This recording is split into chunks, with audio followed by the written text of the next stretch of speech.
Welcome, everyone. How wonderful it is to be together today in an intimate and evolving universe. We are one mountain, many paths, where our mission is what Barbara Marx Hubbard and Dr. Mark Goffney call a planetary awakening in love through unique self symphonies. We activate a new humanity and awaken as a new species. Homo amor, the fulfillment of Homo sapiens. We are a church, a synagogue, a mosque, a temple, a zendo, where no one is excluded, everyone is included, and we come together to attune to the evolutionary impulse awakening within us. I am Christina Tehel, the co-executive producer, along with Krista Josepha, Jacqueline Clark, and Jamie Long, and we are so delighted to be together with each and every one of you today in week 266 of our live community broadcast. What a privilege it is to be part of this global community where we contribute to humanity's flourishing. The main teachings from our One Mountain are in books by Dr. Mark Goffney and Barbara Marx Hubbard. On our website resource page, you will find books like The Mystery of Love by Dr. Mark Goffney, where he addresses with passion, wisdom, and genuine humility the all-important issues of love, creativity, and our erotic connection to the universe. Receive mystical gifts and step closer into the new universe story and create with us our great library, the Homo Amor Library, Memory of the Future, where we train transcribers, editors, and translators. And we give a shout out today to Ken Klinghorn, who, with holy devotion, is organizing, teaching, and researching for our great Library Da Vinci project. And for opportunities, my email is in the chat box now. Use the Zoom and Facebook chat functions to say hello, to let us know where you're from, and to express your prayers and resonate the Dharma. On Zoom, check that your chat settings say everyone so that we can all hear from you. Sign up for and read our weekly emails. There you find our replays, community activities, feature videos, volunteer opportunities, celebrations, surprise, and inspiration. What to expect today. First, a Dharma recap from myself from last week. Then Dr. Mark Goffney sets our intention. Krista will then invite us deeper into community. David will resonate our evolutionary love code. Then we move into our evolutionary sermon with Dr. Mark Goffney and sometimes from Barbara Marx Hubbard. And to close, we bring everyone on for an intimate dance practice and our goodbyes. Mark writes evolutionary love codes. Mark and Barbara studied the codes together, comparing them with Barbara's own 52 codes for conscious self-evolution.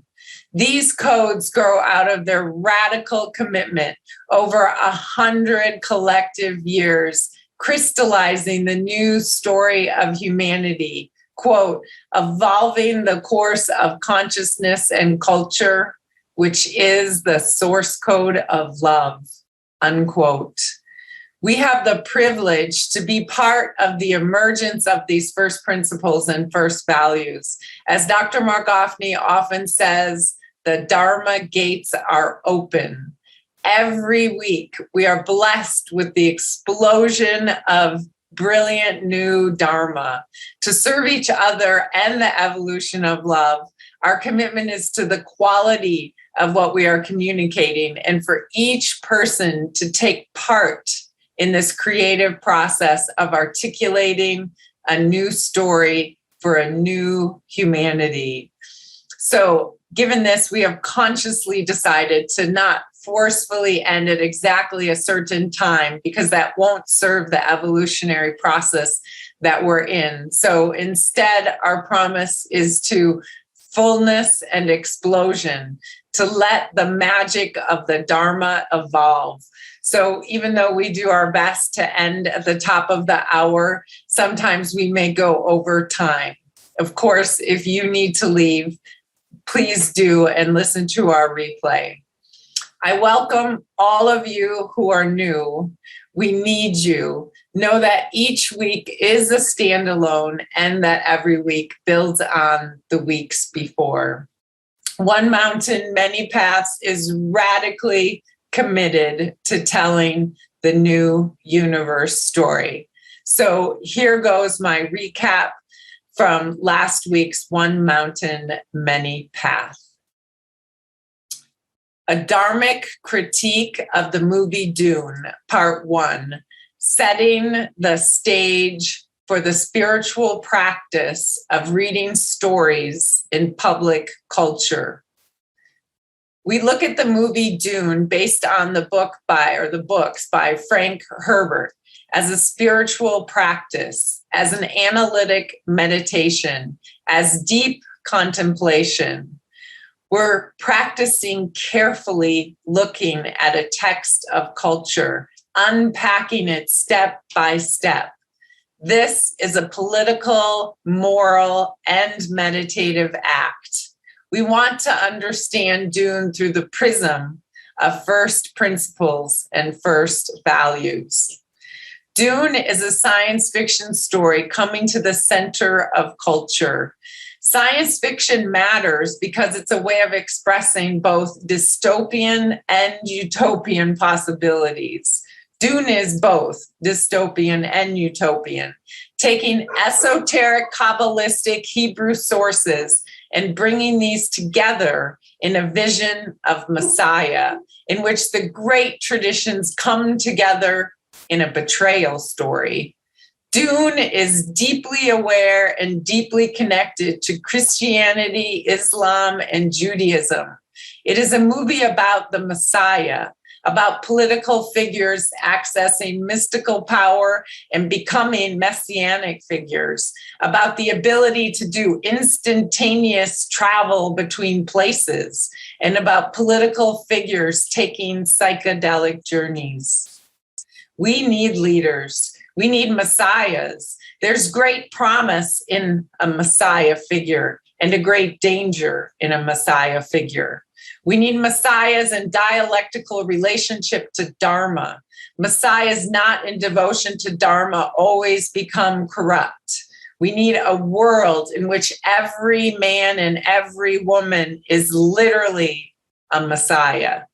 All of our personal individual lives matter. It's not just about the Messiah. It's about every single one of us who participates in what the mystics call the stature of Messiah, which means that all of our holy and broken hallelujahs matter.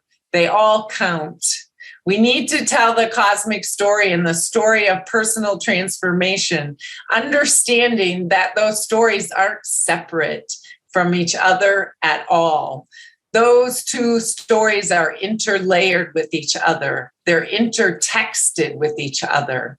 The personal doesn't stand against the impersonal, nor does it stand against the political or the evolutionary sweep of the story. The personal is at the very core of everything. Is Dune a recreation of the Messiah myth?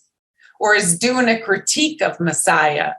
What does it mean to move from having those singular one messiahs to a democratization of enlightenment, to unique self as Messiah? What does it mean to democratize the idea of the Messiah? And how would that work?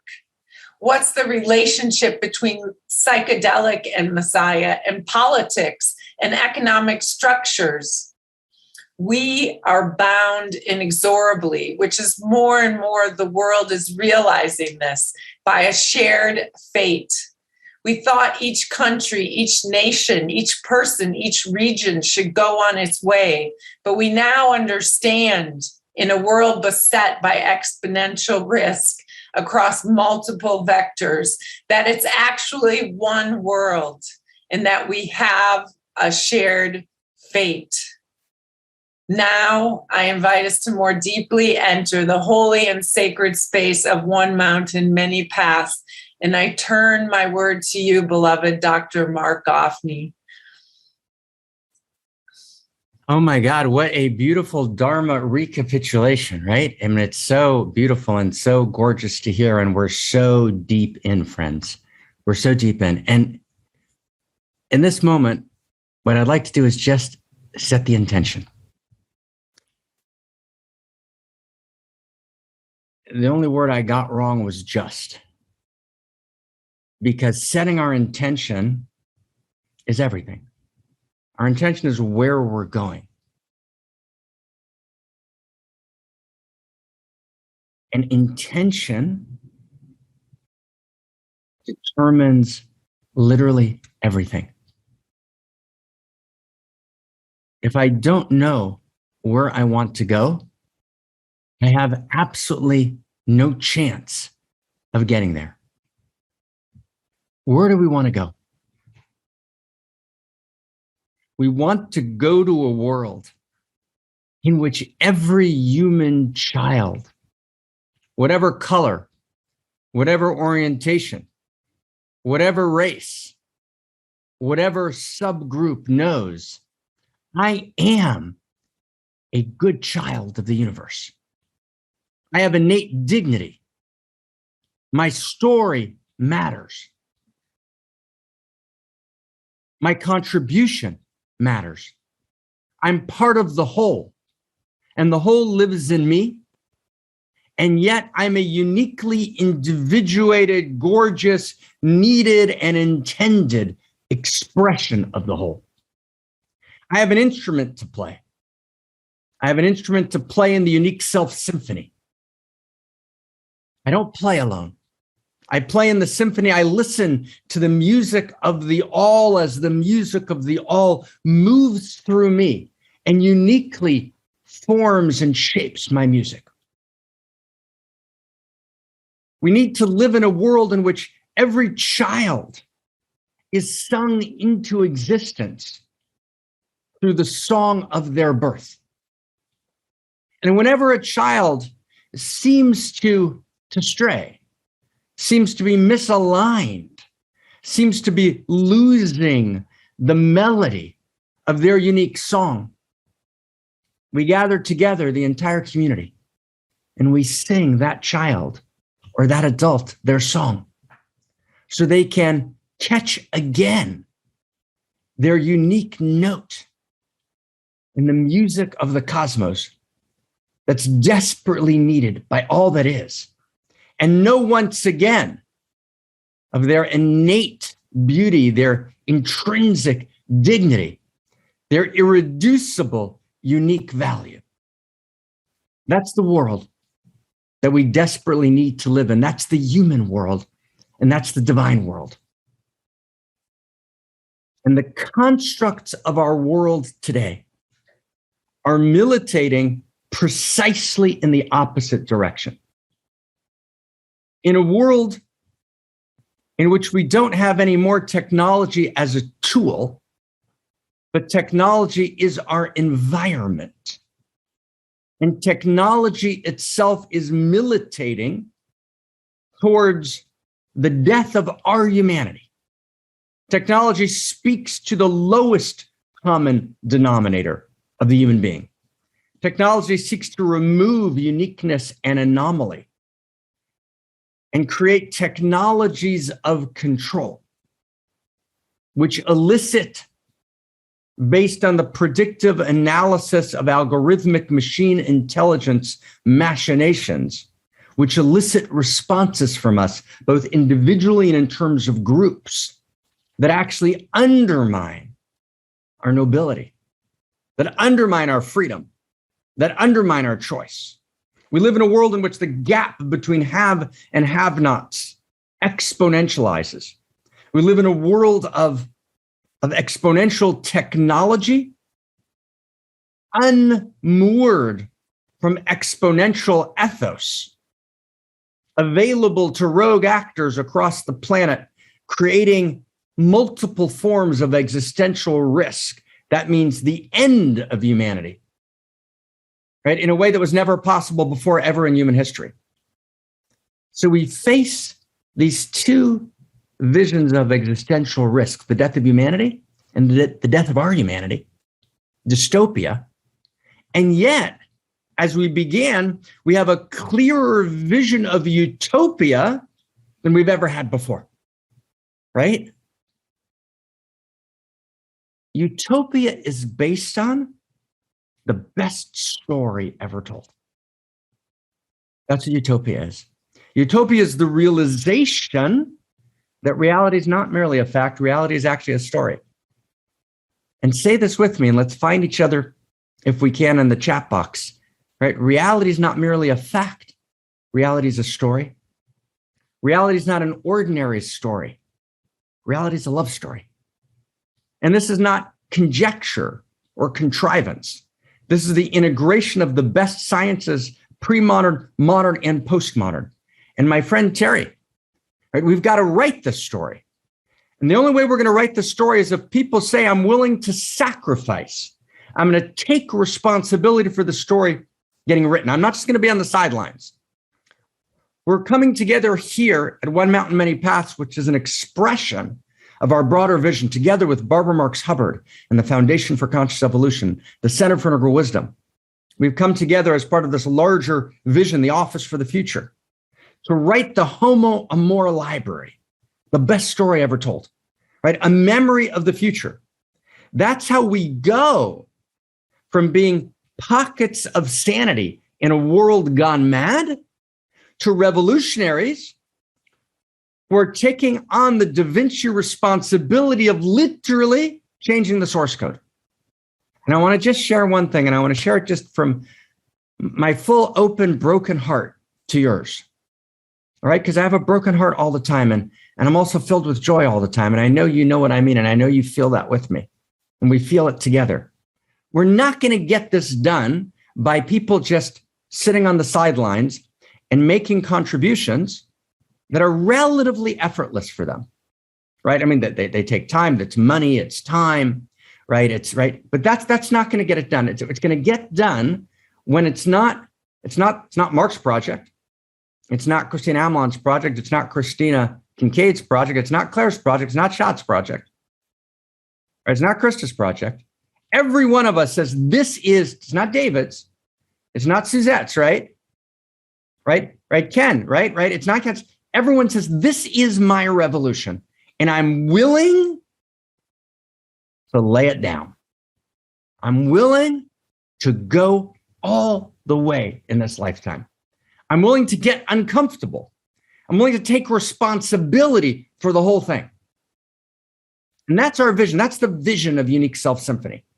We all have different roles in a Unique Self Symphony. But if it's one person, I think about this 24 hours a day. I sleep it, I dream it. How do we hold the gang together? How do we move forward? But if it's going to work that way, we're going to fail. Promise you. I can't do it alone. I can't do it unless there's a big group of us that are thinking about this, right? Each of us, this is ours. See, and that's what today's about. We're going to look today at the movie Dune for the second week. We may even wind up doing it for a week 3, but I think this will be the last week. I'm not sure. And we're going to go whatever time it takes. And we're going to look at this script of culture, and we're going to engage in the spiritual practice of reading a text of culture, which is the same spiritual practice as sense making. And as David pointed out in a conversation we had yesterday, last week, a bunch of us after One Mountain, we're going to engage in the practice of reading this text of public culture, which has now come back to the center of culture. And it's not just a hero's journey movie. And it's not just a male coming of age movie. There's something far more important at stake. It's about how we create the new world. How do we create the new languages, right? What a science fiction novel is that goes if I can, en masse blockbuster like Frank Herbert's 1965 Dune did. It's the creation of a new language, right? Now, this new language is wrestling with all the right issues, but doesn't quite know how to resolve them. It's right. It's excited, it's contagious, and it's also confused. So we're looking at Herbert, right, not as the source of all the answers. We're looking at Herbert because he's wrestling with the right issues. He's asking the right questions. And we want to understand this conversation. And we're going to share with Frank some of his conclusions, and we're going to offer what he was missing, which is new language, which is first principles and first values, which is a story of value, which is Dharma. Herbert writes beautifully. And there are incredible passages in the Dune trilogy and all the later Dune novels, also by his son, Brian. But there's not an overarching Dharma, right? He's reaching, he's searching, he's opening doors, and he's doing gorgeously. So we're going to look at today. Last week, if you remember, we set up the cast of characters. We set up the themes. This week, we're going to actually look at what are the 6 major issues at play in Dune. What does Dune get absolutely right? What does it wrestle with? What's profoundly problematic? And how do we actually emerge from Dune with a gorgeous, clear vision of these 6 pillars, these 6 torches that light the way to creating that new world? Because friends, we literally are between utopia and dystopia. We're literally at that place in between. We're at a time between worlds. We're at a time between stories. And it's up to us. It's ours to do. To actually say, we're going to be the Da Vinci Holy Band in this generation. And anyone in the world is invited to join us. Right? And 50 bands. If 50 bands want to arise at the same time and do their versions of this and will synergize together, oh my God, ecstasy. But this is not happening. We've got to integrate the best insights, the validated insights of pre-modern, modern, and postmodern. You can't declare this. You got to work on this. It's got to be your life project. This is our life project, right? Because the overwhelming moral imperative of this moment to prevent the suffering, the massive suffering of billions of people, and the potential extinction of humanity and the death of our humanity is our capacity to articulate a new story. It's the overwhelming moral imperative of this time, and you have a choice. Either you take a seat at the table or you put your head down and you go on with your life and you do this project and you do this and you do a little writing and you do a little, right, a little fundamentalism, a little new age, and you do a little spiritual, right? It's not going to get us there, right? Look in your heart. Are you willing to step up and say, literally, right? I'm willing to play a larger game, right? So that's the question I want, with your permission, with our permission, to ask all of us. Are we willing to play a larger game? Yes. Are we willing? Right? Are we willing to participate in the evolution of love? Are we willing to take a seat at the table? Are we willing to go all the way in this lifetime? Oh my God. It is a mad honor and mad delight, right? And are we mad? We are completely mad, right? Just to be clear, we're completely mad. We're filled with mad love, and we're filled with mad aliveness, because it's only that kind of madness that Rumi spoke about, that's sane. It's the only sane response to reality. Oh my God. And that's what enlightenment is. Enlightenment is, very simply, in one sentence, enlightenment is sanity. It's to know your true identity, right? It's to respond to what the universe needs from you, and only you, but you as part of a unique self-symphony in the next moment. What an ecstatic honor. Right? The greatest honor of my life is to be with you today. Let's do this. Big day. Oh my God. Oh my God. Krista, we're going to start with you first. Well, that is an honor, and that is a delight, and that is wonder, right? Krista, right? Lady Krista, right? Blow us away. Okay. Thank you. Thank you. Thank you. Thank you. Thank you. Go. Thank you, Mark. Beautiful invitation to participate in this unique self symphony. And I can share with you from my own experience how amazing it is to step onto the court, as Mark said it. And I imagine this actually also as a dancing floor, and we can stand on the sideline of the dancing floor and listen to the music, but we can also take that first step. And it's so beautiful to dance together, but we are learning to dance together because we're receiving this transmission of the new story of this Dharma, but then it is up to us to enact it, to embody it, and to learn and to practice how to do this together. And what is happening right now is that beautiful teams of people are emerging. So little unique self symphonies that are synergizing together and dancing together and co-creating this revolution together. And as we are learning to dance together, sometimes we also step on each other's toes a little bit. But that's also the beauty of it, because we're learning to listen to the music and to become a unique self symphony. So I just want to invite you to feel into that for a moment, to feel what is your outrageous acts of love that is yours to commit right now. And I feel that in a way, we're all standing still on the sidelines, because every time we have to choose again to step onto the course, to step onto the dancing floor. And every time we get to choose to step in deeper and deeper and deeper. So I want to share this revolutionary song with you. And while we are listening to it, I want you to think about that question. What is the next step that is yours to take in this revolution? And then I will show you exactly how you can do that.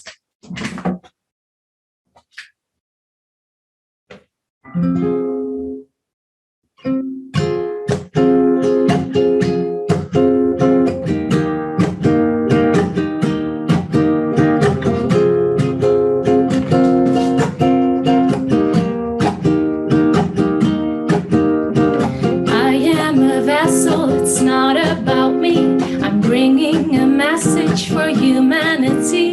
Awaken the mind, open your heart, feel them make love in your belly. From here we start to build the world we want to see. One where people feel that they are worthy and they sing.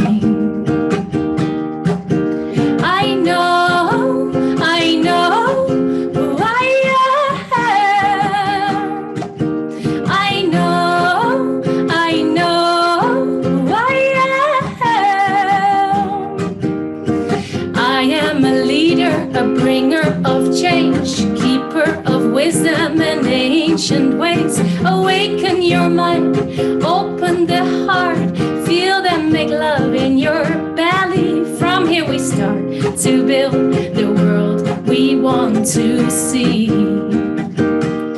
One where people feel that they are worthy and they sing.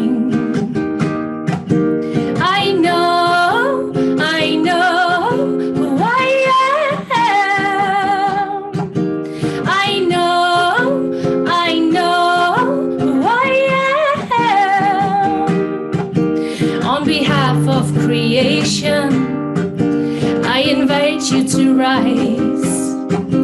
Your assistance is needed in these crucial times. Awaken the mind, open the heart, feel them make love in your belly.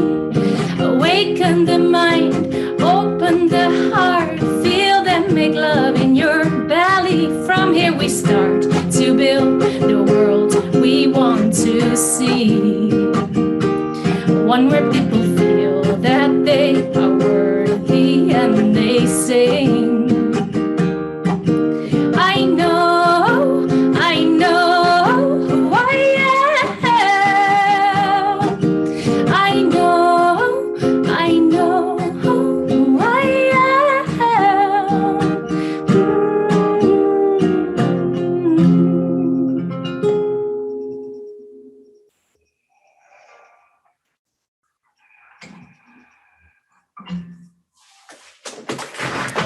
So let's build that world together where every human being, as Mark also said it, every child knows their own dignity, their own worth, their own beautiful, unique contribution. So how you can do that is, of course, the first way is by becoming a member of One Mountain.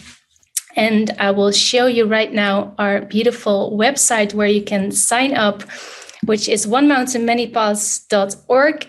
If you click here on membership, you can read all about membership. As a member, you get access to 9 beautiful courses. So this is a gift to the revolution, but also a gift to yourself, because you get to study these courses and become and enact the Dharma in your own worlds. And we want to make this Dharma available to as many people all over the world as possible.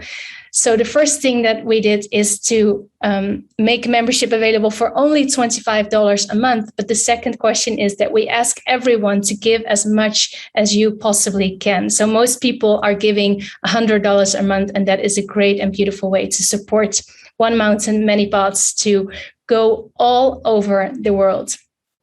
And the last thing is the invitation to co-create with us, to step in, to join one of these teams. And Christina already talked about it in the beginning. If you want to join one of our teams, we're editing, we need video editors. Margie is now, for example, stepping in to help with social media and creating beautiful posts for that. So whatever you want to contribute, please find me. I will put my email in the chat box, and I can't wait to meet you and get to know you. Thank you so much. And with that, I give my word to you, David, to resonate the code. Thank you, Krista. I'm still swaying from your beautiful music. Thank you for the invitation.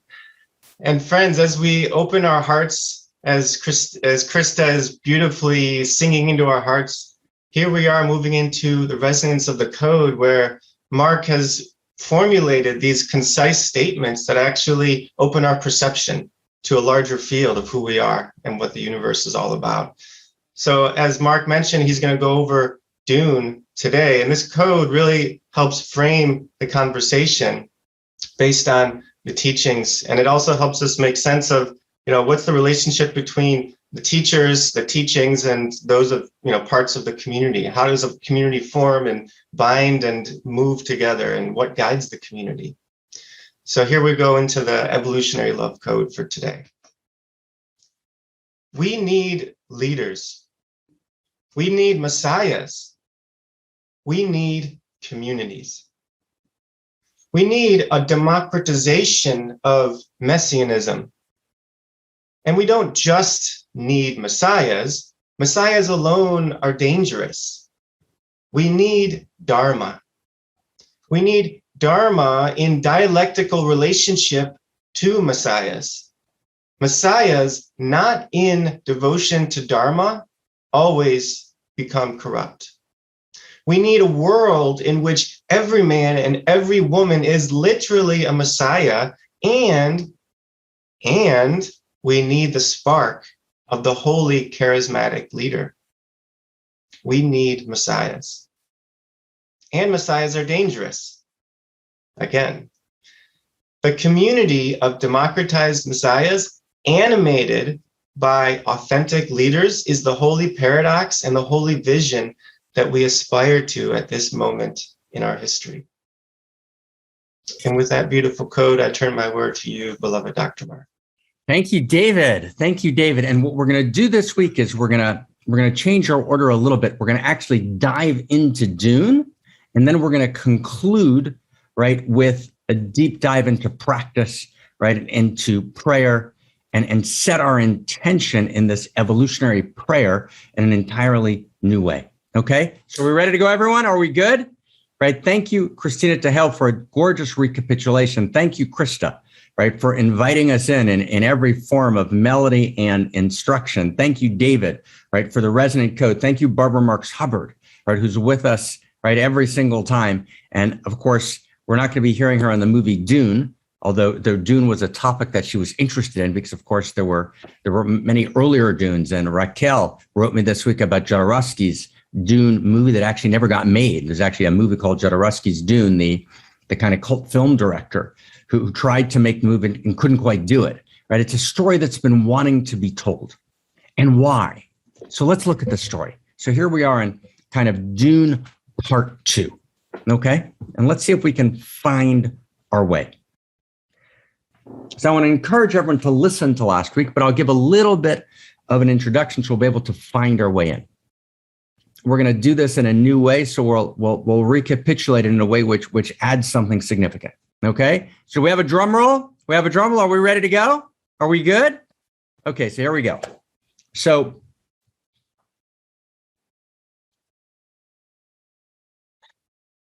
the movie Dune revolves around melange, right? And melange, if you will, is the spice. And this spice, which is on the planet Arrakis, in this setting of the future, in which there's a feudal universe, right? And the feudal universe is ruled by a particular emperor, right? Who's an interesting gentleman, right? Shaddam IV.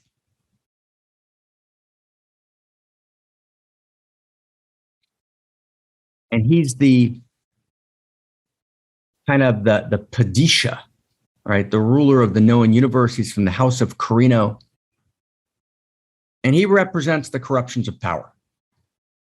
He betrays. And the emperor has divided the universe into feudal kingdoms. There are different houses. So there's a villainous house called the House of Harkonnen, run by Vladimir Harkonnen.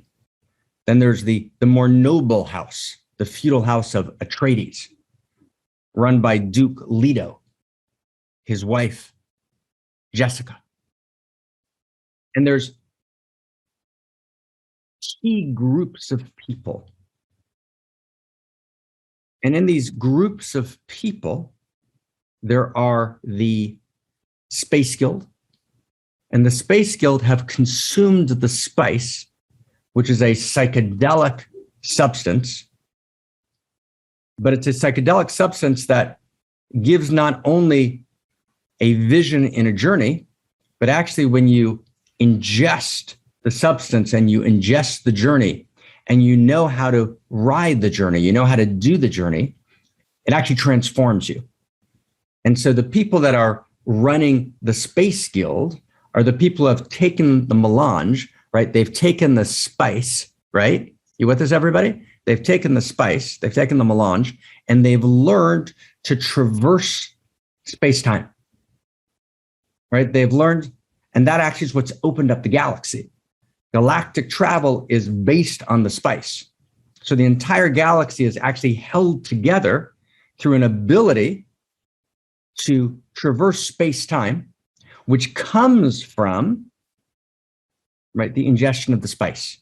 Now, that ability is not perfect, right? And it's limited in many ways, but that core ability exists in the universe, and the Space Guild runs it, and it comes from melange, and it comes from the spice. And then there's the Mentats, which are the men who have become supercomputers.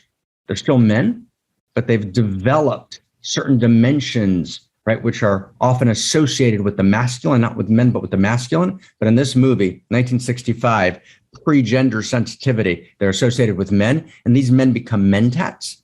This is a world in which artificial intelligence is outlawed, so the men themselves become the supercomputers.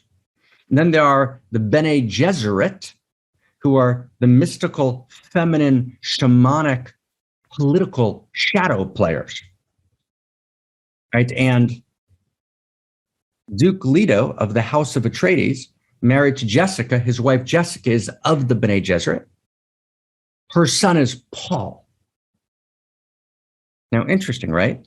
We mentioned last week, and I'm just going to do just a 1-second review. We mentioned last week, right? So we'll get a sense of it. We mentioned last week that the Bene Gesserit, right, are a messianic line, and that's critical. David is from the house of Jesse. Jesse is the messianic line. The Bene Gesserit, it's like the Hebrew word Bnei Israel, right? The children of Jesse, right? Are the Bene Gesserit are those people who are responsible for the messianic line. Does everyone get that? So the Bene Gesserit are messianic agitators, or the Bene Gesserit are the people who are agitating, who are activists seeking to create, right, a new human and a new humanity. So Jessica, aka Jesse, in the old messianic texts of Hebrew wisdom, the Bene Gesserit, right? She's part of the order of the Bene Gesserit, who are utopians, right? They're actually standing, they work within the political order, but they're actually seeking to subvert the political order. Now, Jessica falls in love with Leto, the Duke of the House of Atreides, who never marries her. It's a strange thing. He never marries her. In the movie, right as he realizes he's going to die that night, he says, "I should have married you." Right? One of those, right, tragic, beautiful moments. But she loves him dearly, and Leto wants a son. Does everyone get that? Leto wants a son. So because she loves him, even though she has instructions from the mother superior in the Bene Gesserit to have a daughter, and the plan of the Bene Gesserit is that daughter of Jessica will then birth the Kvitzat Hadrach, aka the Messiah, right? She decides that she can actually change the course of history. She believes that she has the capacity to bring together her shamanic mystical skill with Leto's political, diplomatic, powerful, visionary leadership, and they can actually download into a boy both the feminine and masculine, the line and circle qualities of cosmos, and a new Heros Gamos and a new divine marriage. Because the core of the messianic movement is to generate a new human and a new humanity. The new human is not masculine or feminine, not male or female, but is a unique gender, right? A unique integration of the masculine and feminine, or what we often call the line and circle qualities of cosmos.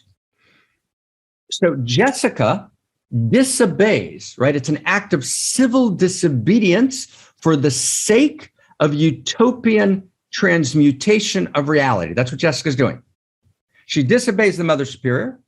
She has a son, and she raises the son as the one. So she intends to birth the one. Remember The Matrix, right? The later movie in 1999, right? Made by actually a friend of mine, Lana Wachowski, right? And so the question is Neo the one? And in that sense, The Matrix is very much derivative of Dune, and Dune is derivative, right, of the messianic traditions that are waiting for the one. And so the figure of Jesse, the messianic figure, is a messianic agitator who moves to birth the one. Now, in the original source tradition of Kabbalah, which is one of the matrix traditions for Dune, the masters are messianic agitators, meaning they're utopian, meaning they're seeking to create a better world. They're seeking to birth Messiah, right? Jessica seeks to birth Messiah, right? To birth the new human and the new humanity, but through the person of Messiah. And we're gonna get to that part of the vision, right? Both the enormous potency of it and the enormous problematics, right? Of birthing the new human and the new humanity through a one Messiah. But let's bracket that for a second. Okay, so we got a sense of what's going on here. Now, let me say one more thing. We're just kind of stepping in. So spice is on the planet Arrakis. Only one planet in the galaxy has spice, Arrakis. Because it's not a free market capitalist system, right, which is tragic. It's one of the tragedies, right, of Dune. It's actually a feudal mercantile system, right, in which licenses, corrupt licenses essentially, are given out as political favors by Shaddam IV from the House of Carino, right, the emperor of the known galaxy, right? It's a corrupt feudal economic system. And so the empress issued a decree which says that the Arakkans who live in Arrakis, and the Arakkans are the ones that live in the city, and then the Fremen, right, are the Arakkans who live in the desert and who have kind of learned the power of the desert, right? They wear still suits, and the still suits, right, move the water of their body, right, and transmute it so they constantly have, right, water coming in through a little valve, right, that they drink. They can live for weeks, right, walking the desert. And they know, they listen deeply, right? They feel the desert, right? They live in desert power. Now, desert's important, right? Jesus goes for 40 days into the desert, echoing the children of Israel who are for 40 days in the desert, or the desert fathers in Christianity, right? Or the Islamic movements into the desert. And the Hebrew word for desert is midbar, M-I-D-B-A-R, midbar, M-I-D-B-A-R. And that word means midaber, the place from which the voice comes, the place of speech. Right? So the desert is the silent space. The desert is the silent, spacious space which births speech. So the desert's not silence of absence. The desert is silence of presence. And so the Fremen and the Arakkans who live in Arrakis are actually either working for the empire, the Arakkans in the city, or the Fremen are outlawed because the emperor has forbade them from making spice. So those whose planet owns and manifests the spice are subject to radical oppression. Right? The Fremen become outlaws, and the emperor has granted the license for spice making to the corrupt house of Harkonnen. And this we discussed last week. I'm not going to re-enter it now, but the basic plot line of the movie is the emperor removes the license from the house of Harkonnen, gives it to the house of Atreides. Leto, Duke of Atreides, realizes correctly that the emperor has set a trap for him, that the emperor is probably working with the house of Harkonnen. They're getting them to leave their power planet, which is all water, of Caladan, where the house of Atreides rules. They're now all coming to Arrakis, but he senses it's a trap. He thinks he's going to be able to outwit the house of Harkonnen, right, and the emperor. But the house of Harkonnen and the emperor are actually in a very brutal mode. And there's a man who betrays Leto of Atreides. Right? We're not going to talk about that betrayal story now. We mentioned it a little bit last week. And almost, in a very, very short time, almost instantly, when they come to the planet, right, the emperor's kind of super soldiers, right, allied with the house of Harkonnen, come and essentially wipe out the house of Atreides. Right? The only survivors, the only significant survivors are who? Are Paul and his mother, right, who go to the desert, right? The one who betrayed Leto, right? The betrayers are also always complex. He betrayed Leto because his wife was being held captive and tortured, and he betrayed against his will. Right? Judas is always more complicated than we think Judas is. Right? It's a betrayal story, but the betrayer is moved by immense pain. So the betrayer actually helps Paul, right, the son of Leto and Jessica, to escape. And Paul and Jessica escape, and they find a way to the desert. Right? Paul has this very important ritual combat with Jamis, right, who's of the Fremen. He defeats him, he kills him. Jamis is the person who challenged him to combat. And we see at the end of the movie that they've been adopted, right, by the Fremen. And we have this intuition, and we know this from the future Dune books, that actually Paul is going to become the head of the Fremen. And ultimately, through the Fremen, he's going to take over Arrakis, right, liberate it for the Fremen. His mother, Jessica, is going to become the kind of shaman superior mother.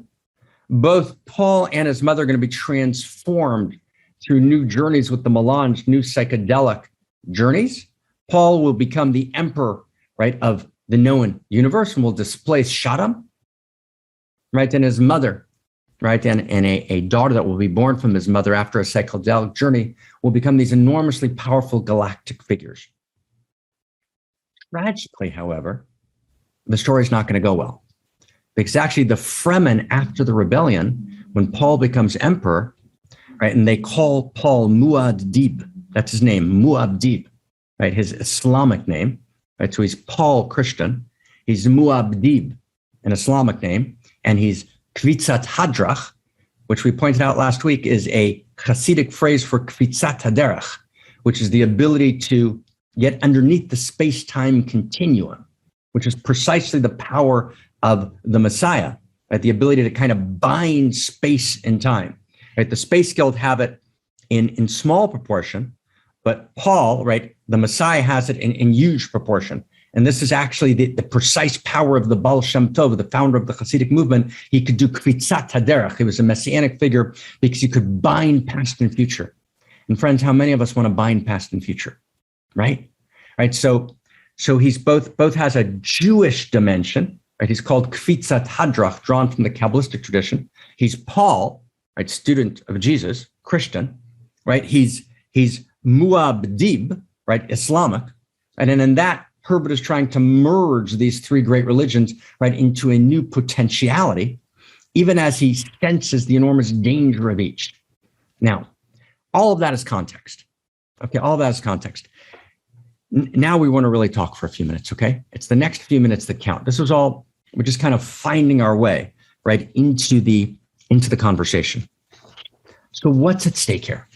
Okay, what's at stake? So now we're going to have the conversation. And to have a real conversation, we needed to set the context. Does everyone understand that? We need to actually do the work of setting the context. Now let's have a real conversation. What's happening here? What's at play? Okay. What's at play is, how do we create a better world? What's at play is how in this moment between utopia and dystopia do we actually create, right, that vision of a new world? Now, let's stay close. In the great traditions, the better world was made dependent on a particular form of leadership. And that form of leadership was called Messiah. And Messiah was the one who incarnated in her body, in her spirit, in her psyche, in his body, spirit, and psyche. The Messiah was the one who incarnated the new human in the new humanity. That's what Messiah is. Right? The literal Hebrew word Messiah is Mashiach, the one who can have the great conversation. And the charisma of Messiah, and by charisma we mean the spirit of the divine moving through her or moving through him, right? That spirit sparks the God force, sparks the love force, right? Sparks spirit, and an entire set of political events take place, sometimes painful, sometimes apocalyptic. The Messiah operates both as a political leader and a spiritual leader, and ultimately, the world is transformed, a new order emerges. Now, let's stay really close here. The notion of a new humanity and a new human is unbelievably important and correct. And we've talked about that many times in One Mountain before. So I'm just going to say a word about it, right? Just a word. And then we're going to focus directly on Dune. The notion that there are levels of evolution. There's a first Big Bang, the explosion of matter. And then matter triumphs after all of its levels of development as life, the second Big Bang, biological evolution. And then the second Big Bang goes through all of its levels and it triumphs as self-reflective, the depths of the self-reflective human mind. And then that's the birth of the noosphere, right? That is cultural evolution. Those are the first three Big Bangs. What we've added to the first three Big Bangs is what we've called in cosmorotic humanism, right, the fourth Big Bang. And the fourth Big Bang is the notion that just like matter triumphs in life, and life triumphs in the human self-reflective mind, the first three Big Bangs, the human self-reflective mind triumphs. It goes through all of its stages of development, But we don't just remain at this plateau of humanity. There's an evolutionary impulse. There's a movement. And there's a movement towards the fourth Big Bang. And the fourth Big Bang is when the self-reflective Homo sapien triumphs, right? In a new possibility. We call in cosmorotic humanism, that new possibility, we call that Homo Amor. Now, we call it Homo Amor. It's the emergence of the new human and the new humanity. But in calling it that, we're taking issue with the images in the movie Dune. Because what we're saying is that Homo Amor is not just an individual human being. Homo Amor, like Homo sapien, is a genus, but it's a new human and it's a new humanity. It's not just one Messiah. It's the democratization of messianism. But now we got to go close, and we're gonna finish with the code. But we're gonna, before we finish, now we're gonna go deep. Okay. And I want to ask everyone, just, stand, right? And what else is there really to do, right? Than to actually change the source code together. Is there something more important? Right? Let's stay and let's be fully in this together. Let's blow this away. So and I want to just pour, if I can, with your permission, just pour love into you. Let's pour love into each other around the world, right? And let's hold this field of Eros, and let's see if we can unpack this.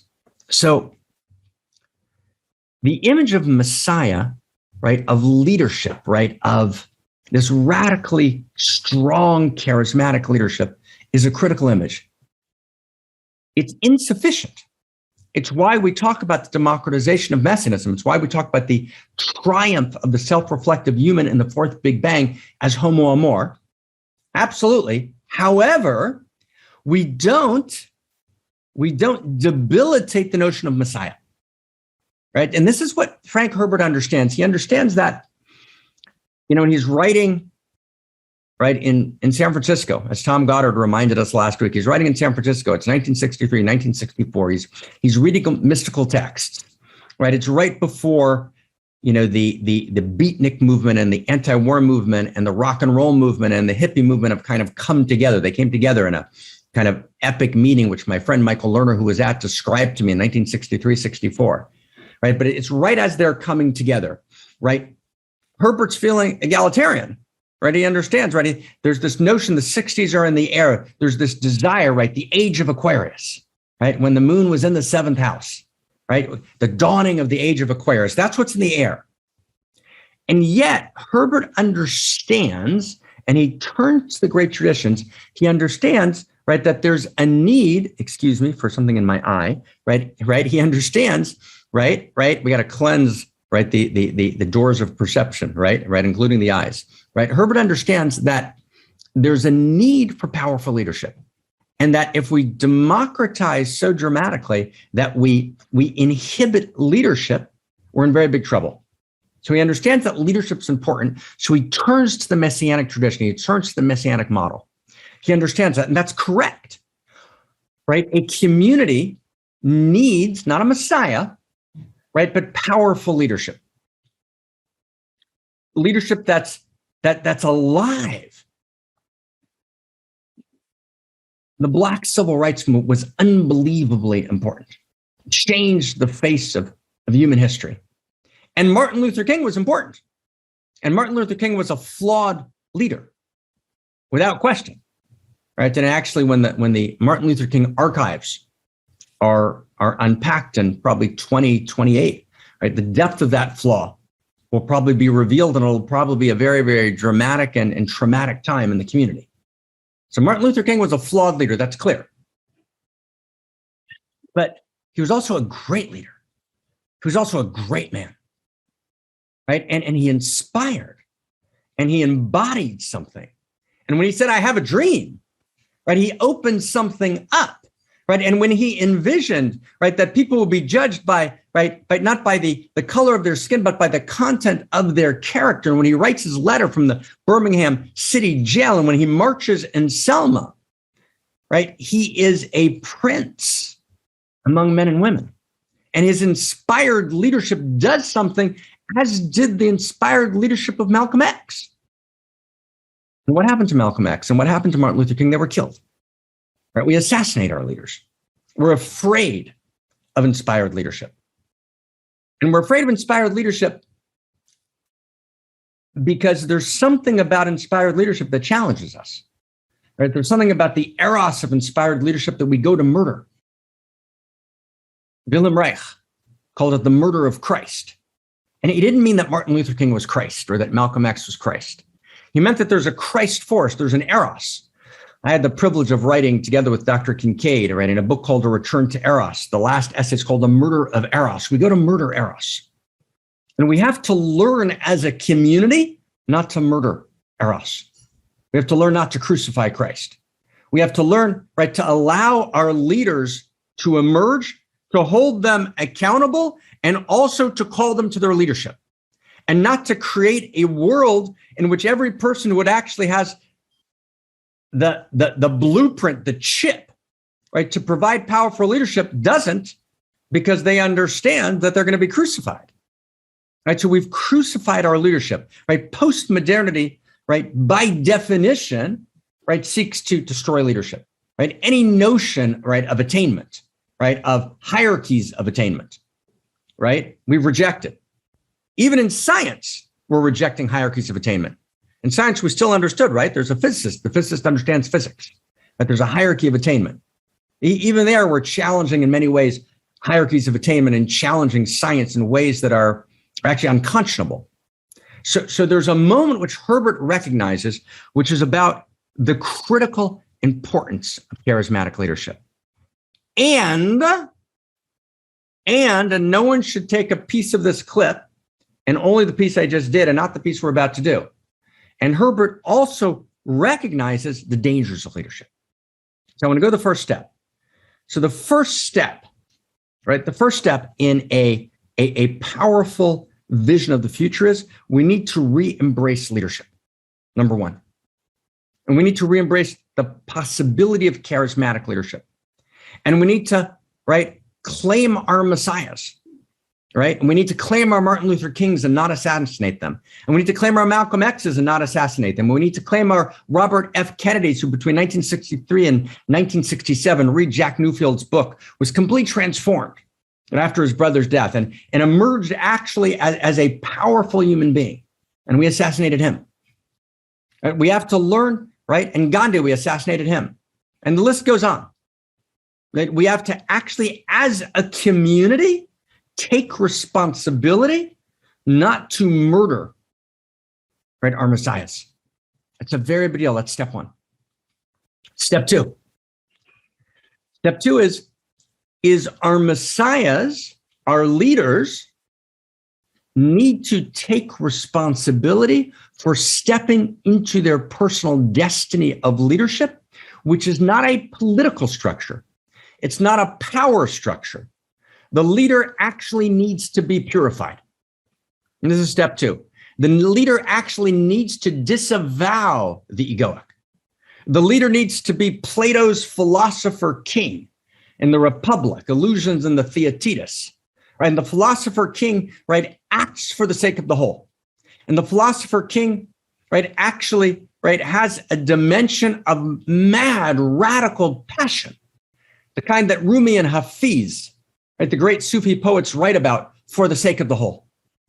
Right? There's a Christ-like quality, right, to the leader, which is absolutely critical.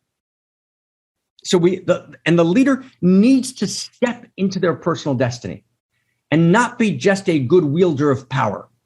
You know, I know that for most of the people on this call, Donald Trump is not popular, right? And for quite good reasons. So I'm going to say something shocking. Donald Trump is brilliant. And anyone who tells you he's a blithering idiot, it's just wrong, right? He defeated, right, a field of 16 brilliant Republican challengers. Right? And he did it by a kind of cunning street brilliance. He was elected president. And there was a moment when he was elected president where we all held our breath. We all held our breath. And Barack Obama, correctly, beautifully, it was one of Barack Obama's most beautiful moments of leadership, held his breath and said, you know, the office can change him. He could have risen to his personal destiny then. Right? Trump had actually a moment where there was a moment we thought maybe he can transform.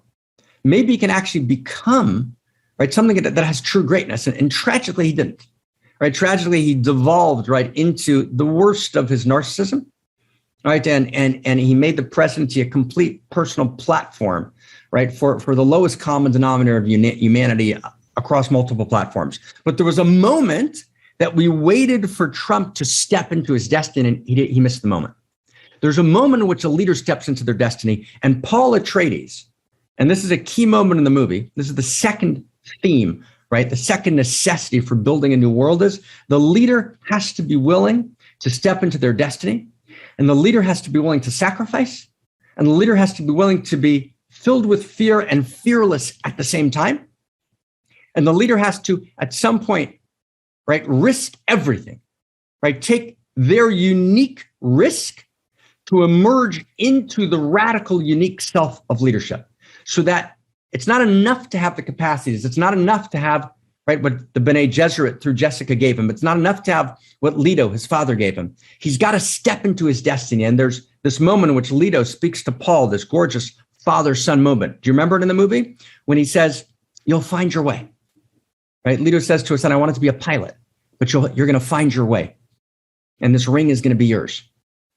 Right? And so the leader has to be committed, and we have to support the leader, right, in choosing their destiny. That's two. That's two. 3, we have to be wildly aware of the potential corruptions of leadership. And the leader, this is number 3, and this is critical. The leader is both at the center and not at the center at all. The leader is subject to, bound by, and responsible for the embodiment of and the articulation of a higher ethos, of first principles and first values, of the story of value, of what we sometimes call the Dharma. When our friend Terry was running LifeSpring seminars, there might have been a leader of the seminar, right? And that leader had to take responsibility, but there were a set of principles that leader was bound to. The leader always must bow.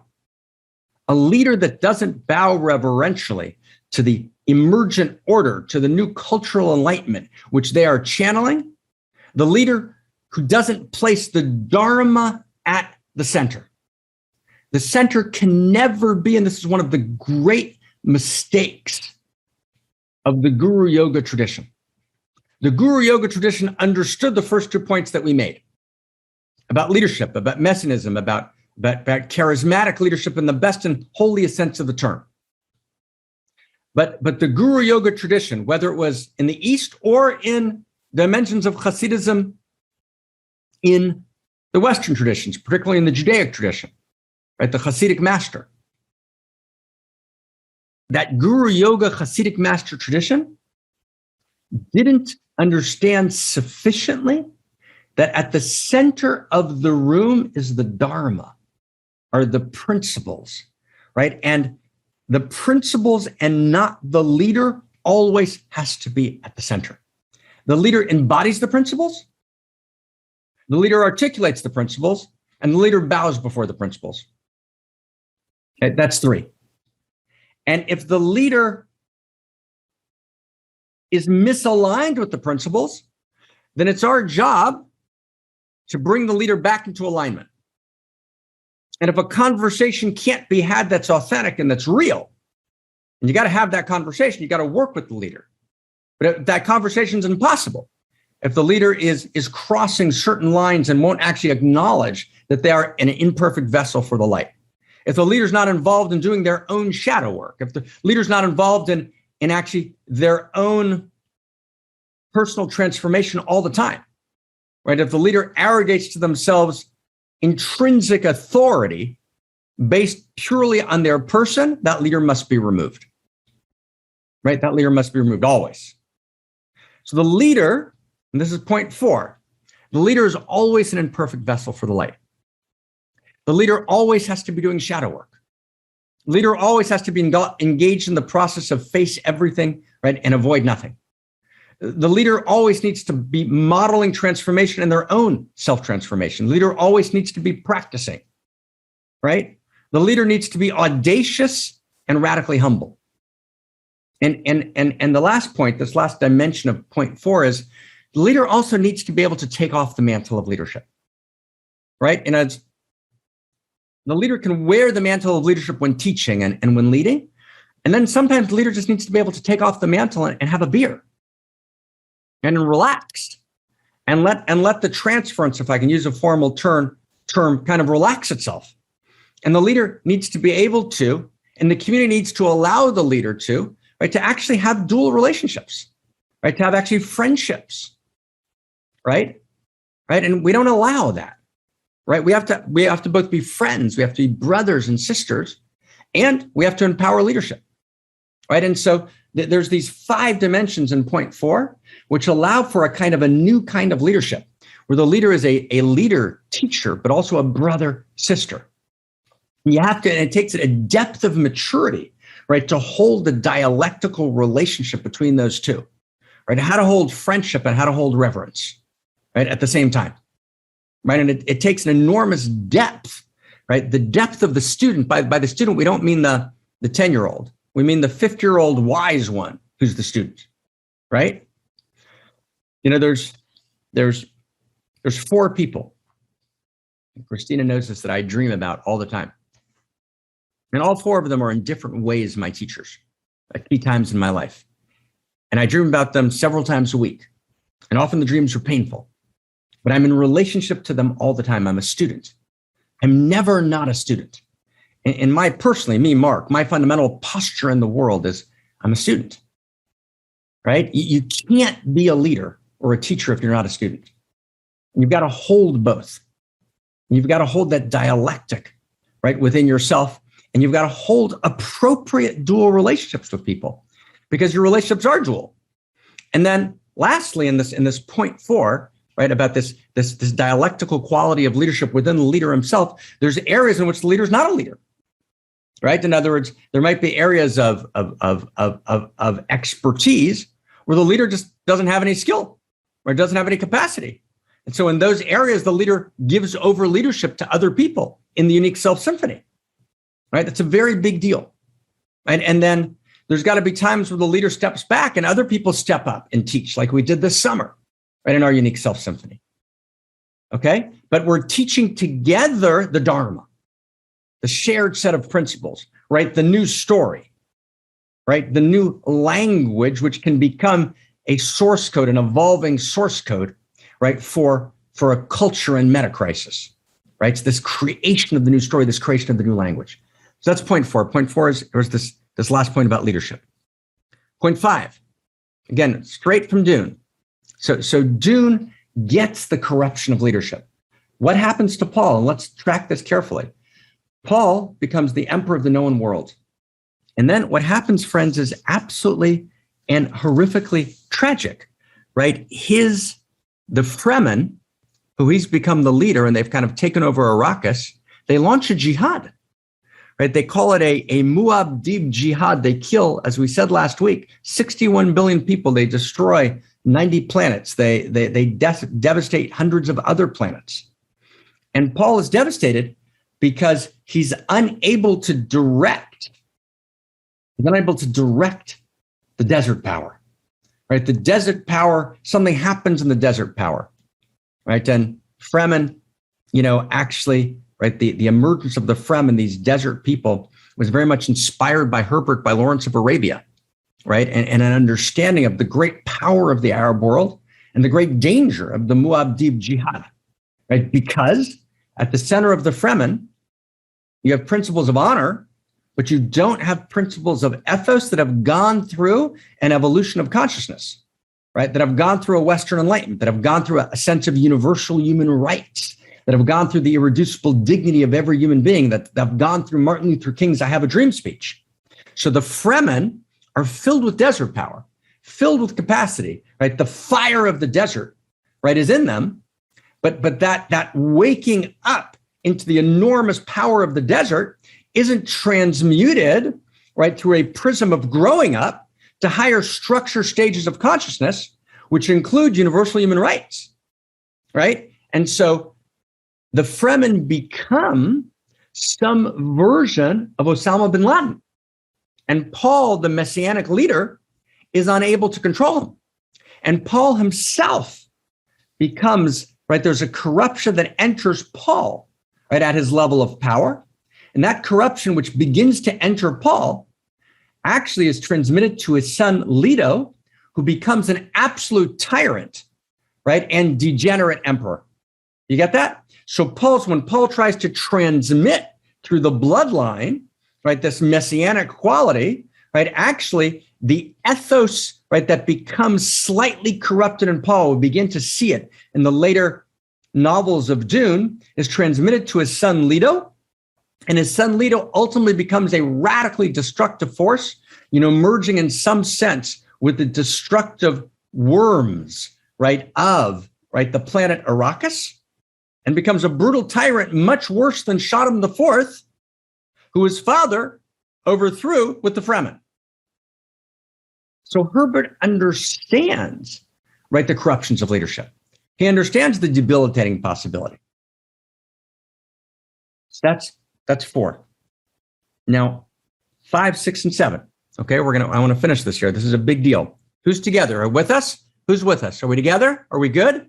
Are we good? Can we do this? Can we finish this? Do you want to wait till next week, or should we finish now? Should we wait till next week? Finish now? Are we finishing now? Now? Okay, so we finish. Here we go. So let's go. So next piece, and this is critical. Number 5, the other tragedy of the messianic figure is that everyone's waiting for her. Everyone's waiting for him. Right? You get that? In other words, they're living in Arrakis, the Fremen and the Arakkans.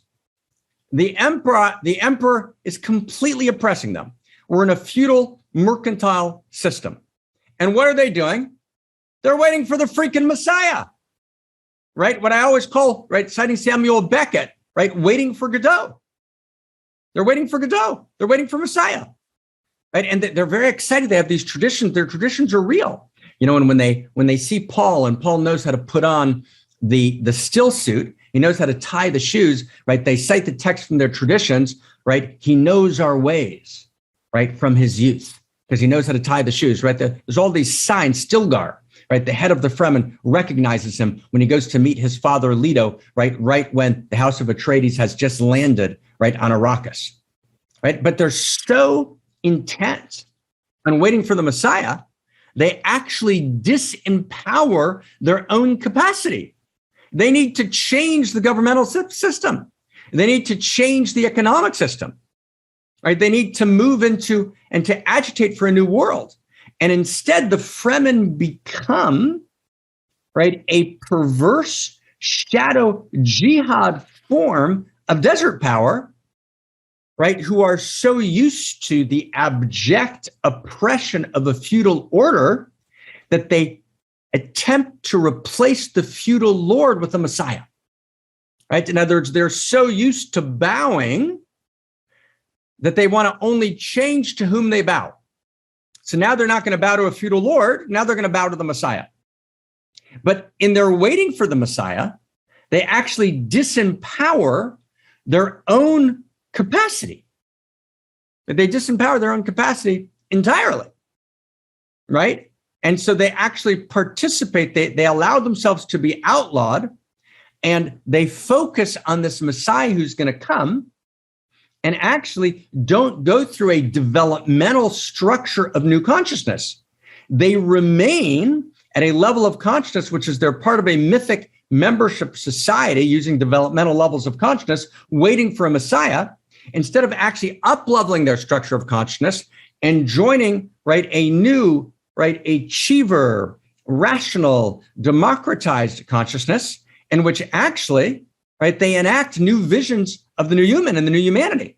They can't actually, right, create a vision of the new human and the new humanity because they've actually externalized that vision onto one man and one woman, right? In this case, Jessica and her son, right, become the two messianic figures. What they need to do is they need to internalize, they need to up-level their consciousness and internalize the new human and new humanity and actually articulate that new vision, which they can't do. So they're actually lost, as is most of the Arab world today, right? And you're not allowed to say that, but it's actually true, right? The tragedy of Islam in the world today Islam is a gorgeous system. And I'm madly in love with the Sufi masters who are one expression of Islam. But Islam, it has actually not gone through a Western enlightenment. It remains in a kind of feudal system in the overwhelming majority of the Arab world, which is why the internal horror in the Arab world, right, in terms of human rights, in terms of the utter decimation of women, right, and their role in society, right, all is of a feudal nature. We need to actually take Messianism back, move beyond, right, the mythic membership society waiting for Messiah, and actually internalize that and articulate, right, this new vision of Messiah. Okay, so that's critical, and particularly, right, we need to create a new system of government and a new economic system. Okay, so that's point 5, right? Point 6, and then we're going to get to the last one, which is point 7, which is the key. But first, point 6. Point 6 is really important. Political leadership and psychedelic leadership need to come together. Right? Does everyone get that? Right? Political leaders need to be mystical leaders. Plato was right when he talked about the philosopher king. Leaders should do psychedelic journeys. Unbelievably important. But a psychedelic journey by itself is irrelevant. What the 60s didn't get, unless it's mediated through a dharma. It's mediated through higher levels of consciousness. It's mediated through principles of ethos, which are established, validated principles, right? Without a universal grammar of value, which is a context for our diversity. A universal grammar of value is not a world government hegemony, right? It's not a totalitarian Orwellian vision. It's the opposite, right? Actually, first principles and first values stand against feudalism. Right? The only thing that can ever stand against the power of feudalism, whether it's techno-feudalism or it's Sodom IV, is first principles and first values, before whom we all bow, right? Every nation and every leader, right? So it's critical, number 6, that the leader and the community both expand consciousness, right? Psychedelic journeying, mystical practice should become part of the absolute core. However, what you do is you have, like my friend, my colleague, Jamie Wheel, in his book, Stealing Fire, there's this enormous kind of, sense of let's all take mystical journeys, right? Let's hack our life systems. That's how they like to say it. Let's do these. Let's hack the life systems. But Jamie refuses to establish any sense of first principles and first values, which actually generates, right, radical breakdown. And the movement, the millennial and post-millennial politically correct movement of people seeking, right, to create, right, their own structures of power by writing into the system is, right, let's hack the life system, let's steal fire, let's take our psychedelic journeys, but we're going to absolutely refuse to recognize hierarchies of attainment. We're going to absolutely refuse to recognize first values and first principles. We're going to actually refuse to actually bow to integrity as a principle by itself, not success. You can dress up success in all sorts of pretty costumes and all sorts of clever phrases. But actually, where's integrity? Where's friendship? Where's loyalty at a higher level of consciousness? Where's ethics for real? Right? And I've tragically found, right, that the most sophisticated presentations of kind of dressed up consciousness, right, all bypass first values and first principles. You can't do that. You can't, right? In other words, so on the one hand, right, number 6 is, right, we need psychedelic journeys, right? We need to steal fire, right? Prometheus was right. We need to all become Prometheus. We need to steal fire, right? We can't just have the Eleusinian mysteries, right, be for the elite of Greece. The Eleusinian mysteries, right, which formed Western civilization, need to be made available. We need to hack our life systems. Everyone should be journeying, but everyone should be journeying only after I've actually practiced for a couple of decades ethos based on first principles and first values of goodness, right, of truth, but of integrity. And when we actually live in a postmodern context, which has deconstructed value, right? And we refuse to actually claim first principles and first values. And then in its stead, we do our journeying, then we get precisely the shadows of Dune. In other words, Paul Atreides has no first principles and first values that he can actually clearly articulate, which is why he can't actually call the Fremen to account. Paul has enormous psychedelic power. He's able to bind past and future, right? He can be everywhere in the known universe. He's a virtually divine figure, but he's actually not articulating, right, principles of ethos before whom he bows and before whom he can therefore demand that his Fremen followers bow, right? In other words, both the Fremen, right, and Paul are lost in the psychedelic journey, right? The Fremen are lost in the intoxication of desert power, right? While Paul is lost in the intoxication of his expanded psychedelic capacity.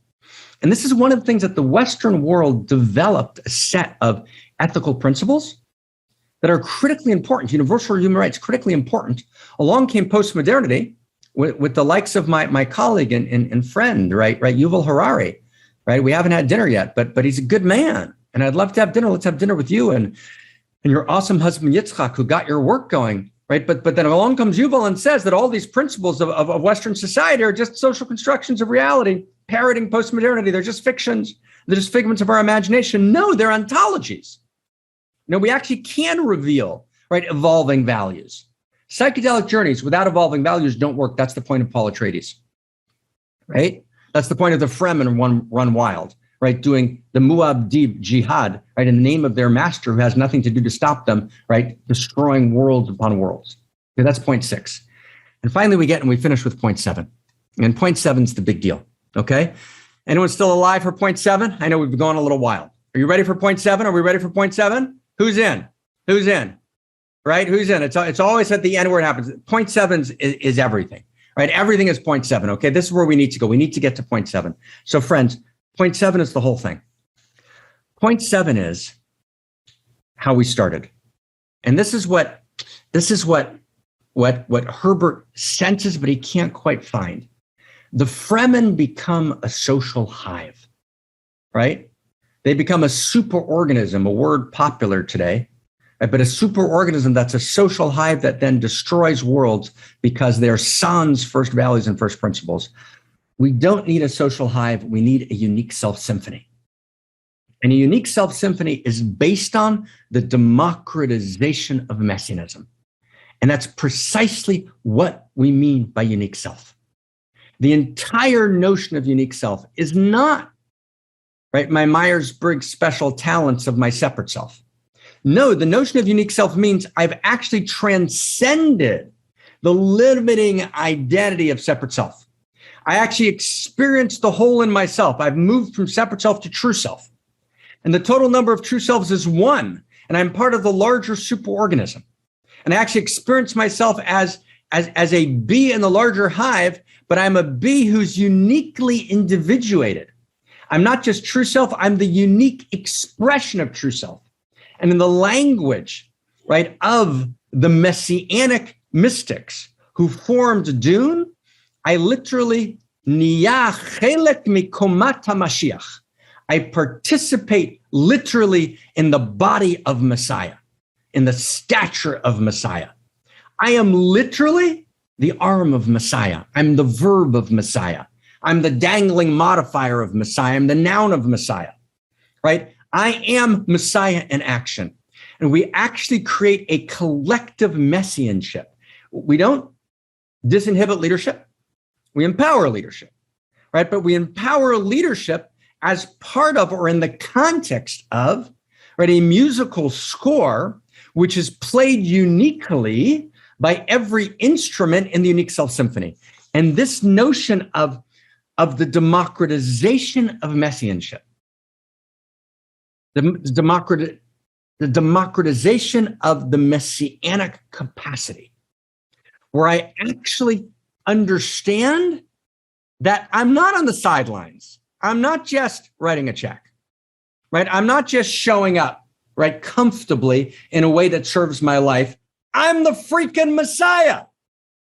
That's what the democratization of messianism means. I am the freaking Messiah. That's it. I'm the freaking Messiah. And the whole thing depends on me. And the entire world is in balance 50-50. 50-50. It's precisely like that. And it's teetering in the balance. And my next action will tip it over. That is the consciousness of Messiah. I'm willing to, I'm going to eat good food. I'm going to drink good wine. I'm going to live in the joy of the world. And I'm going to take responsibility for the whole thing.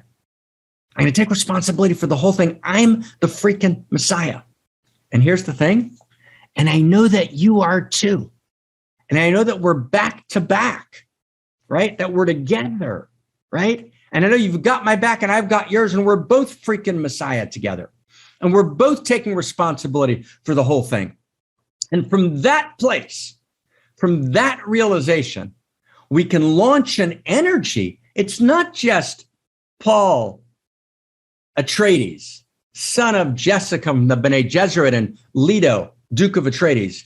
It's the kid in Montana who's 7 years old to the single mother, and it's the girl in Utrecht, right, who's 11, right, and it's the young man in Corsica, right, who's growing up, right, and it's in Alexandria, Virginia, right, another woman's born as Messiah, right, and it's in Paris, right, and it's in every state of Africa, and it's in New Zealand, right, and it's all over, right, Asia Minor, right, and it's in Mexico. Not just in Tulum, but in the slums of Mexico City, and it's in Colombia, right? Messiahs are being born every place. That's what it means to be a unique self. To be a unique self means that I actually know that I have a note to play in the unique self symphony that's needed by all that is. And that note may be played publicly on stage in the Carnegie Hall of my life, or it may be played privately and an utterly private, heroic interaction that takes place between me and another person, or it might take place in a heroic transformation that takes place in me. But the actual mystical realization of the melange of the spice is that, my friends, brothers and sisters, right? Here's the realization of the dream, right? We're all connected. We're all utterly connected to each other. We're literally part of the same field. That's what the spice realizes. We can bind past and future. There's a covenant between the generations. We're here to complete the past, and the past is actually present. What the Messiah figure is able to do is to get under the space-time continuum and to realize that it's quite literally happening now. The memory of the future is here now, and the past is here now. And actually, the torch is being passed to me in this moment. And what I do in the next moment will complete the past and birth the future, right? If I'm participating in my fullness as part of the stature of Messiah. Right? That's the realization, right? That Herbert's reaching for. He can't quite find it. He doesn't quite, right? He knows that there's something in Messiah. He knows that the Messiah idea by itself is corrupt. He knows that it's going to give birth, as he writes in later episodes of Dune, later novels of Dune, it's going to give birth to corruption. That's going to give birth to jihad. And he understands, and here's the paradox. It's one of the things that Herbert sets up in Dune, which is a proto-unique self-idea that he doesn't quite realize or fulfill, but it's there, that actually every person who has the spice has a different experience of the spice. And every time every person has the spice, they again have a different experience of the melange of the spice. That's unique self. What the spice is pointing towards is unique self. Every person meets the spice uniquely. So Herbert the idea is playing in his mind. It's late at night. He's in San Francisco. He's on a psychedelic journey, right? He's in his apartment writing. He's getting, right. Every person has a unique experience of the spice, and he writes it down, and then he goes back to Messiah, right, to Paul Atreides. But he got the seed of the idea.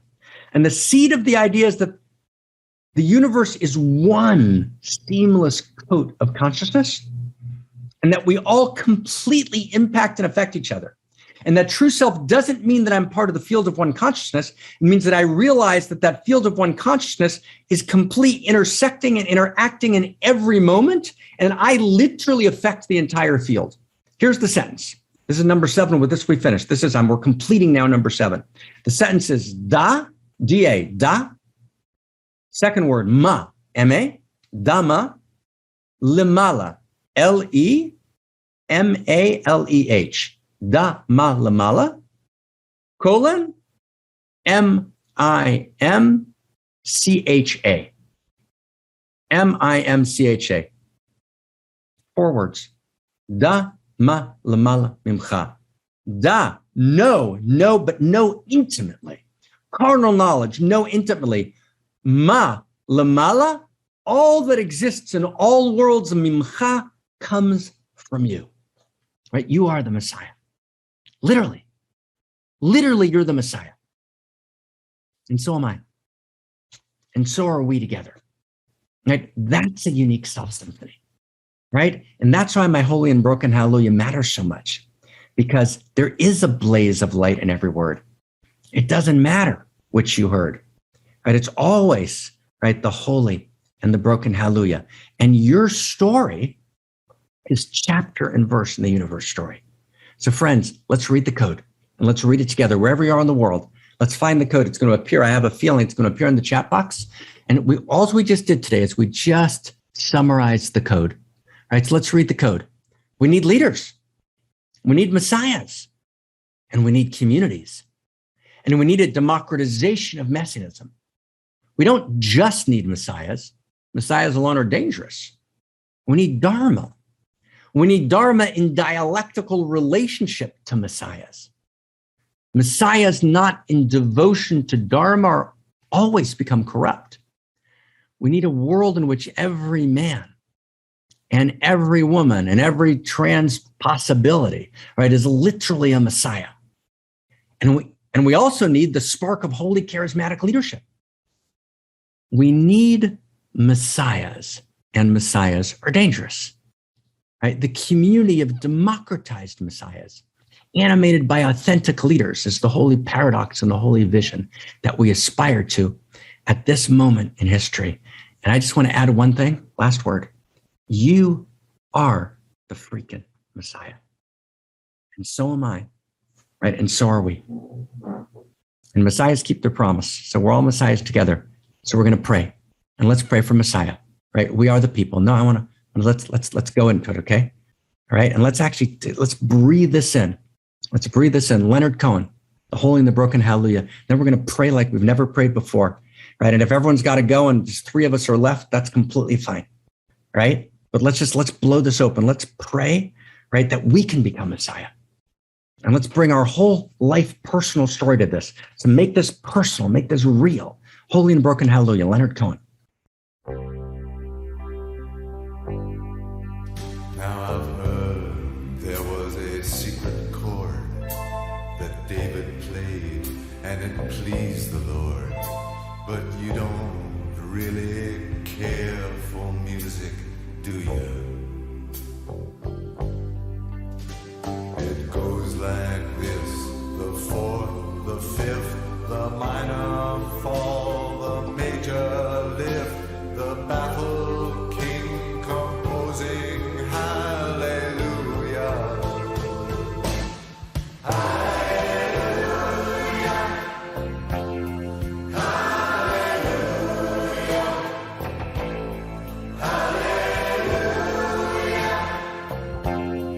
Hallelujah.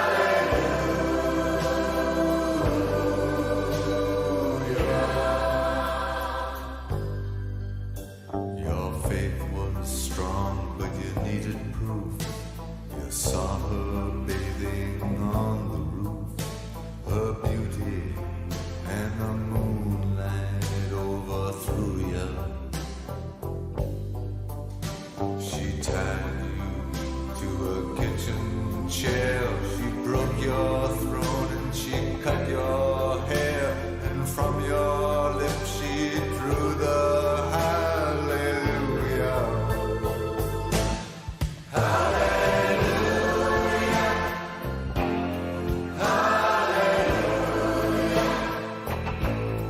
Hallelujah. Hallelujah.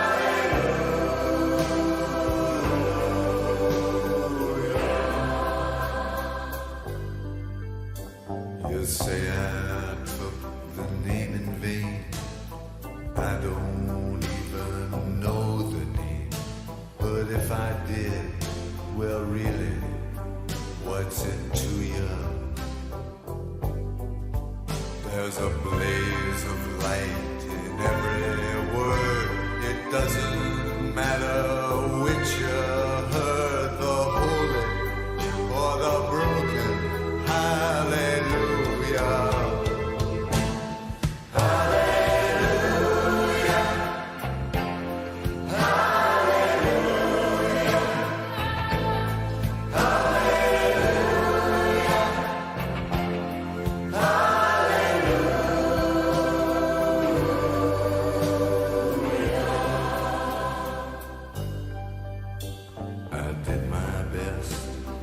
wasn't much. I couldn't feel, so I tried to touch. I've told the truth, I didn't come to fool you.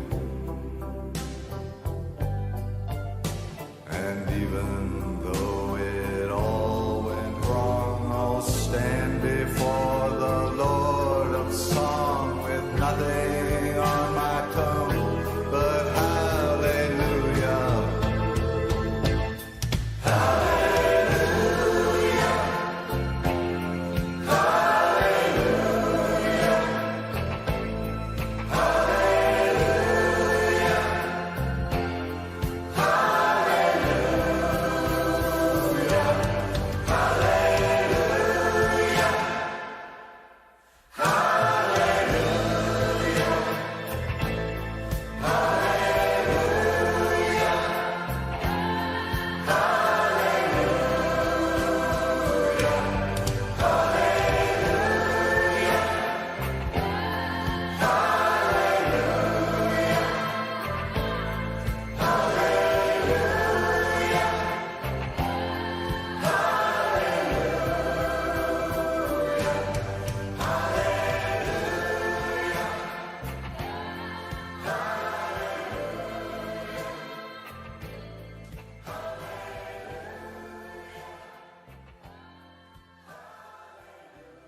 With your permission, one intention. We meet in the chat box, and we're just going to do a prayer and just 1 minute of prayer, and then we're going to close. But here's the prayer. If you're willing to pray this prayer, right? I pray to be the Messiah. I pray to know that I'm the Messiah. Can you dare that much? Because that's actually true. The experience that a human being has, that their life matters that much, is because you literally are the Messiah. The stigmata, right? You're bleeding. The stigmata if you're Catholic, right? The halo, right? The blue light if you're in Kashmir Shaivism. It doesn't matter what but you are the Messiah. I pray to know that I'm the Messiah. That's actually true. That's where human dignity lives. Right? That's the vision that we're reaching for. Right? Oh my God. Right? Right? I'm the freaking Messiah. But now, my friend, that you're the freaking Messiah, oh my God, take that responsibility. Right? Shoulder that burden and feel that joy. Right? Because, and I'm going to tell you just last sentence, right? Until you know you're the Messiah, you're going to feel empty. You're going to feel disconsolate, broken, depression, because you're actually not aligned with your identity. Your clothes don't fit in a radical way. Who are you? You're the freaking Messiah, right? With everything that implies. And so am I. And so are we. Yeah. Amen. Krista, we are the people. Oh my God. Yes, yes, yes, yes. Thank you, thank you, thank you, thank you, thank you, thank you. We are the people. Yes. Wow, we are the people. And let's bring our beautiful Messiah faces on the screen as we will all invite you to become a panelist of this webinar so that you can turn on your video. We can see each other. We can dance together and blow it out. Christina, turn it on. We are the people.